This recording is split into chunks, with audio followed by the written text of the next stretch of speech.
Bueno, damos comienzo a la única actividad de la unidad 2 que consiste en el trabajo sobre el texto de Guillermo Donnet y Delfina Link, Dependencia y Autonomía, una selección de ese libro. Ustedes no tienen el libro completo.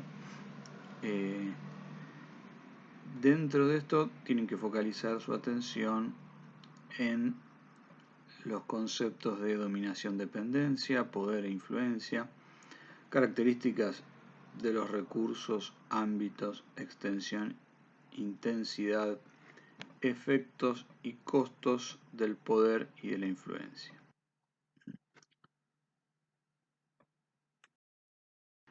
La dominación es el eje central de este texto, es la principal preocupación de los autores, esclarecerla, analizarla como concepto y como fenómeno. Para nosotros es muy importante remarcar que es una relación entre por lo menos un dominante y un dependiente o subordinado. En el texto van a ver que al dominante se le va a asignar la letra D y al subordinado la letra S. Esta relación es una relación asimétrica, es decir, no igualitaria, desigual, que favorece siempre al dominante, y también recíproca. Esa reciprocidad significa que el dependiente en determinadas circunstancias puede ejercer algún tipo de poder o influencia sobre el dominante, aunque en una proporción muy pequeña. Bien, en este punto tenemos que marcar que la dominación es una capacidad y el efecto por parte del dominante de restringir las alternativas de acción o las decisiones que hubieran estado a disposición del dependiente si no existiera la relación de dominación. Es decir, sin la relación de dominación, el dependiente, el subordinado, sería más libre. Podría tomar otros cursos de acción y otras decisiones. También es la capacidad del dominante de imponer a su dependiente decisiones que de otra manera no hubiera adoptado. Es decir, no solo el dependiente puede elegir otras cosas si no existiera la relación de dominación, sino que además no sufriría la imposición por parte del dominante de otros cursos de acción o de otras decisiones. Y el dominante tiene esa capacidad en base a que puede imponer al dependiente severas sanciones, que pueden quitarle algo que ya tenía o impedirle lograr algo a lo que aspiraba y que si no existiera la relación de dominación hubiera podido lograr. La dominación se compone de poder e influencia. Las relaciones de poder son todas las vinculaciones asimétricas que se encuentran respaldadas por la capacidad de imponer severas sanciones por parte del dominante sobre el dependiente o subordinado. La influencia, a diferencia del poder, no requiere una sanción severa externa por parte del dominante. Es el propio dependiente el que se ajusta a los deseos e intereses del dominante y lo hace por angustia o incomodidad porque cree no estar procediendo como se debe, en base a una especie de sanción autoimpuesta por el propio dependiente sobre sí mismo. Los mecanismos para que esto suceda son de tipo ideológico. Lo más común, diversas formas de propaganda que, en la medida en que son más invisibles, son más eficientes e eficaces. Repetimos entonces que la dominación es igual al poder más la influencia. Es decir, a la capacidad de ejercer severas sanciones más la capacidad de generar en el dependiente o en el subordinado una situación de malestar que el propio subordinado va a autosancionarse si no procede de acuerdo a los intereses y deseos del dominante. El control de ciertos recursos es lo que le permite al dominante establecer la relación asimétrica con el subordinado. Los tres primeros recursos que plantean los autores en este listado, ¿sí? El control de medios de evidencia física, el control de medios económicos, el control de información o conocimientos, son recursos de poder. El último, el que corresponde a la letra E, el control ideológico, es un recurso de influencia.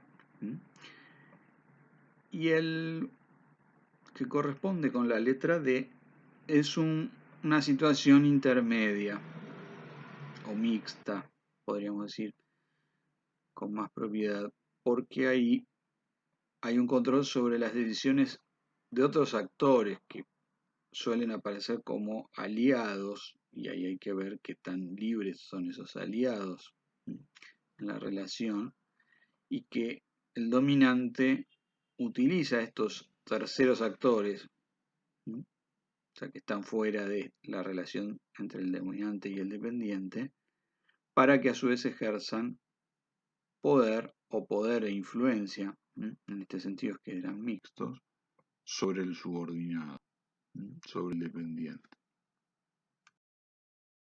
El poder o la influencia que el dominante puede ejercer sobre el dependiente va a recaer sobre diversos ámbitos del dependiente. Esto hace que el dependiente pueda ser objeto de amenazas o sanciones de violencia física, objeto de amenazas o sanciones de privación económica, objeto de amenazas o sanciones de privación de información o conocimientos, objeto de ejercicio de poder o de poder e influencia o amenazas por parte de terceros actores inducidos por el dominante, receptor de normas ideológicas que indican que debe actuar conforme a su subordinación respecto del dominante. En todo esto, lo importante es ver que estos son ámbitos donde el dominante puede ejercer presión sobre el dependiente y que estos ámbitos van a variar según sea la relación de dominación concreta que estemos estudiando. Gracias a la aplicación de ciertos recursos sobre ciertos ámbitos, el dominante logra una gama de efectos por parte del dependiente. Es decir, que el dependiente haga determinadas cosas en favor del dominante o de quienes el dominante quiere favorecer. Esto puede ser ejercicio de violencia física contra otros actores por parte del dependiente contra otros a los que el dominante quiere sancionar, prestaciones económicas en beneficio del dominante o de un tercero, o la negación de esas prestaciones contra un tercero, transmisión de información o conocimientos en beneficio del dominante o de un tercero, o también la privación o negación de esos conocimientos, utilización de la dominación relativa sobre otros dependientes en función de los intereses del dominante, y finalmente el caso más frecuente, más importante y más útil, que el dependiente simplemente no haga nada. ¿Qué significa esto? Que el dependiente no cuestione la dominación, que no innove, que mantenga lo que se suele denominar el statu quo, la situación tal cual está, porque esa situación tal cual está al dominante es lo que más le conviene. Porque en esa situación el dominante es dominante, valga la redundancia. Y el dependiente se abstiene porque no parece posible tener éxito contra la dominación. Entonces repetimos que el dominante logra el efecto más frecuente, más importante y más útil, y es que el dependiente simplemente no haga nada. La extensión y la intensidad son conceptos que nos permiten analizar relaciones de dominación concretas con mayor profundidad. La extensión de la dominación es el conjunto de los efectos que logra el dominante, es el conjunto de acciones o inacciones que logra obtener el dominante por parte del dependiente, a partir de controlar ciertos recursos que afectan a ciertos ámbitos de ese dependiente. La intensidad es el resultado del grado de asimetría en cada una de las dimensiones involucradas en la relación de dominación y de la forma en que se combinan esas dimensiones. De esta manera, la máxima dominación es aquella en la que el dominante tiene una marcada asimetría respecto del dependiente en todos los recursos de poder e influencia, puede afectar a todos los ámbitos del dependiente y además, principalmente, puede obtener la gama completa de los efectos. Los costos del poder y la influencia. Como resulta muy claro, los recursos de violencia física, que son parte de los recursos de poder, como ya vimos, son los más caros, los más costosos para el dominante. Los otros recursos de poder, como los económicos o los de conocimiento de información, aplicar sanciones sobre ellos o bloqueos,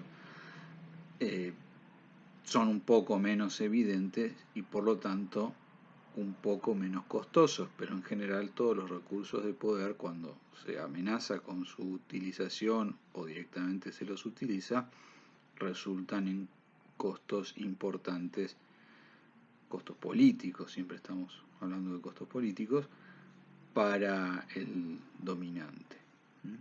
Y esto porque desnudan la relación de dominación a los ojos del propio dependiente. Si existieran dudas o debates sobre esa relación de dominación, cuando aparecen las fuerzas militares del dominante, o cuando hay un bloqueo económico, esto queda más que claro. Y a su vez puede tanto unir a los dependientes en una tarea de liberación respecto de la dominación, como también incorporar esos costos políticos al interior de la sociedad dominante o del grupo dominante.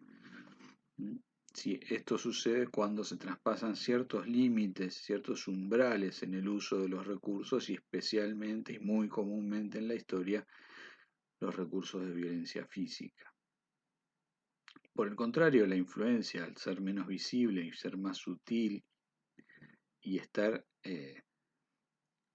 incorporada dentro de la mentalidad o la psicología y la ideología del dependiente, es más barata y eficiente para el dominante. Por las ventajas son parte de las que ya vimos, es decir, el dependiente se autoalinea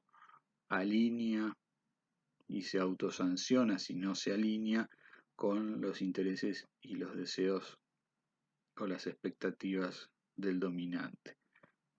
Ajusta voluntariamente sus cursos de acción a las pretensiones del dominante, pero sobre todo no necesita poner al descubierto los recursos de poder por parte del dominante. Es decir, no necesita la amenaza o el uso de severas sanciones sobre el dependiente. Bien, pasamos ahora a invertir la perspectiva del análisis y ver las posibles estrategias de autonomía y los elementos que intervienen en ella por parte del dependiente. dado que la relación de dominación no es una situación fatal, determinista, sino que puede cambiar en favor del dependiente y puede evolucionar, puede modificarse, puede entrar en crisis y dar eh, pie a la posibilidad de la autonomía o la independencia. La historia está llena de estos ejemplos y lo que nos interesa en este punto es remarcar que la relación de dependencia es intrínsecamente conflictiva, constitutivamente conflictiva, y que el dominante suele negar ese carácter conflictivo de la relación, y esto configuró uno de sus principales fundamentos para la utilización de los recursos de influencia y hacer más aceptable, a partir de la idea de armonía de intereses entre el dominante y el dependiente, hacer más aceptable eh, esa relación de dominación, además de encubrirla, lógicamente. Entonces, uno de los primeros pasos para una estrategia de autonomía consiste en ver el carácter conflictivo de la relación y negar la visión armónica e integración de intereses que propugna el dominante. La internalización de la dominación dentro de la sociedad dependiente es uno de los factores principales a tener en cuenta a la hora de pensar estrategias de autonomía por parte de los dependientes. La dependencia es un factor decisivo para conformar la estructura de dominación interna de la sociedad dependiente. Esto a su vez hace que las acciones contra sectores e intereses que esa dominación ha internalizado dentro de la sociedad dependiente sea lo más frecuente por parte de los dependientes que quieren autonomizarse. El caso de Irlanda es ilustrativo, casi en extremo, de esto, porque si bien la mayoría del país logró en el siglo pasado independizarse de Gran Bretaña, los sectores que estaban más asociados dentro de Irlanda con la dominación británica y que eran mayoritarios en la zona de Irlanda del Norte, lucharon junto con los británicos para permanecer dentro del Reino Unido de la Gran Bretaña. Hasta el día de hoy, la sociedad de Irlanda del Norte es una sociedad profundamente fracturada, con episodios recurrentes de violencia y de tensión, por no poder resolver este conflicto de manera satisfactoria. La percepción del dependiente sobre el poder o respecto del poder del dominante también fortalece el poder del dominante, aunque parezca repetitivo. Es decir, más allá del cálculo objetivo de los recursos de poder del dominante, la percepción del dependiente suele ser un factor de poder adicional por parte del dominante. Y la percepción también que el dependiente tenga de la voluntad de poder del dominante, de la voluntad de usar ese poder en concreto. Esto lleva a un fenómeno que es el de la ley de las reacciones anticipadas, donde muchas veces observamos que el dependiente se anticipa a los deseos concretos reales o a los mandatos reales del dominante, y en algunos casos incluso los excede. Es decir, puede darse el caso de lo que se suele decir alguien que sea más papista que el Papa, es decir, que exagere, que sobreactúe la acción dependiente.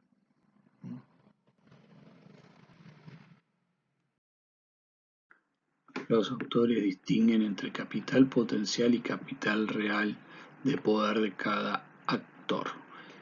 El capital real de dominación es donde se cruzan los beneficios a obtener por la utilización de los recursos con los costos que ese mismo ejercicio traería.